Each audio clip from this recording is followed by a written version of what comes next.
But I wanted to talk to you about when you mentioned, because I came back to this because this was the initial statement that was like, I need to get to know Will. Mm-hmm. And it was when you said that you were channeling your inner Arjun. Yeah. And you said that, and I was just like, what? I was like, it just, two of my worlds collided. Yeah. I grew up watching Fresh Prince every day. I knew every pickup line. I used every pickup line because of you.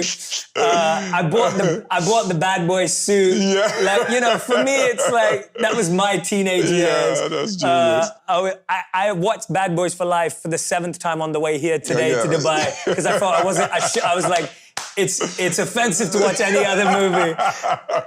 So I've been a big fan for years. Then I go off, be a monk, I come back, and then I'm in the world, and then I see you say this, and I'm like, what? Like, to me, it's just, and obviously getting to know you after that has made me go, okay, God had a plan, and this is all, you know.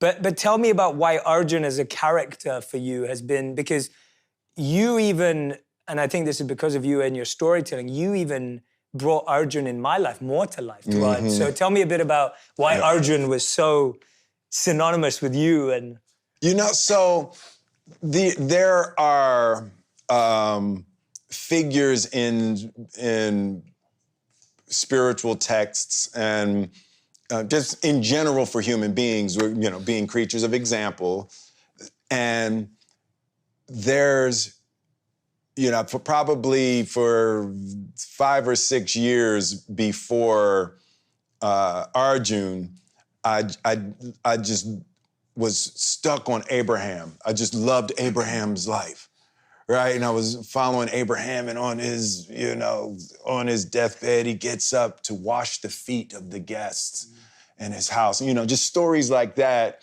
you know, just really stuck with me. So then I started reading about Arjun, and the circumstance that he was in, for people that don't know, Arjun is in a battle. His family has tripped out. He's a wonderful archer. He's the best archer in the world. And his family trips out and take the kingdom, and they're like, you know, they snatch his wife, and they're trying to disrobe his wife. And he's looking like, yo, what are y'all jokers doing? Like, and he comes home and he's like, and they seize the kingdom, and he can't believe that they have done this. And he, you know, he's a warrior, and, you know, he could get the kingdom back, you know, but these are his uncles and his brothers-in-laws and his teachers and people that he loved and trusted, and they took his kingdom. And they prepared an army, and they're going to fight Arjuna, and he's devastated that his family and his friends and all of that for material gain would do this to him, and he's deeply pious. And they prepare an army, the greatest army that's ever been assembled, except that they don't know that God is driving Arjuna's chariot. Right? And they think they're going to tear through Arjuna, they're going to do all of this, but God is driving Arjuna's chariot, right? And even in that, you know, Arjun, he's like, how can me killing all of my family be the right answer, right? And on the other side of that, he's like, well, I'll just let them kill me.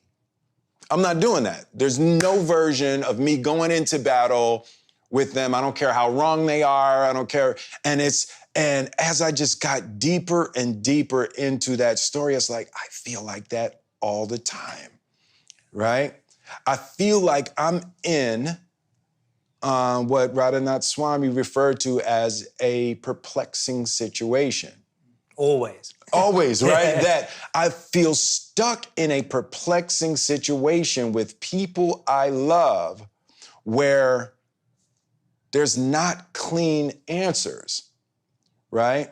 And I always feel strong enough, like if you want to fight, we can fight. I know how to fight, but how can that be the right thing, you know? And I just really related to how the Gita handles those kinds of perplexing situations and recognizing that's what life is. You are born into a perpetual perplexing situation. And that it was the first time that I'd ever heard the spiritual idea like that, that life is a perplexing situation and you're never gonna get around being stuck in the duality. You have to elevate above the whole thing, you know? And the Christian concept about that I always heard and never understood fully. And my grandmother would say all the time, you gotta let go and let God. Right? Yeah. And it was like that. It just, you know, the Gita filled in that concept of what it really means. It doesn't mean don't do anything. Yeah. Let go and let God doesn't mean don't do anything. Yeah. It means do your divine duty, whatever that may be. And just for whatever reason, the study of the Gita at this particular point in my life really clarified a lot of ideas of how to move through a world where you almost can't do it right. Right? And it's like there's God's playing a practical joke, right? And when you start seeing, you know, that there's a trick in there, you know, and the Gita illuminated that trick for me in a way. I was like, how could I be the biggest movie star in the world, be the best at all of this, and how you not love me? Right? And, you know, how was my family miserable? And it's like, that's the trick. You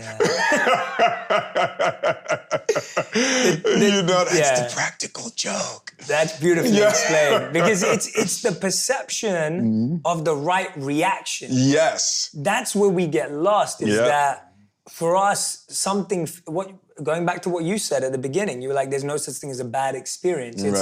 We're looking at the result of our activities as a signal of how well we're living. Yes, absolutely. And that messes us up because the result of your activities is not under your control. Yes, absolutely. And so if you're living your life based on the result of your activities being a signal that you're successful, you're setting yourself up to, and all of us do it all the time. I was using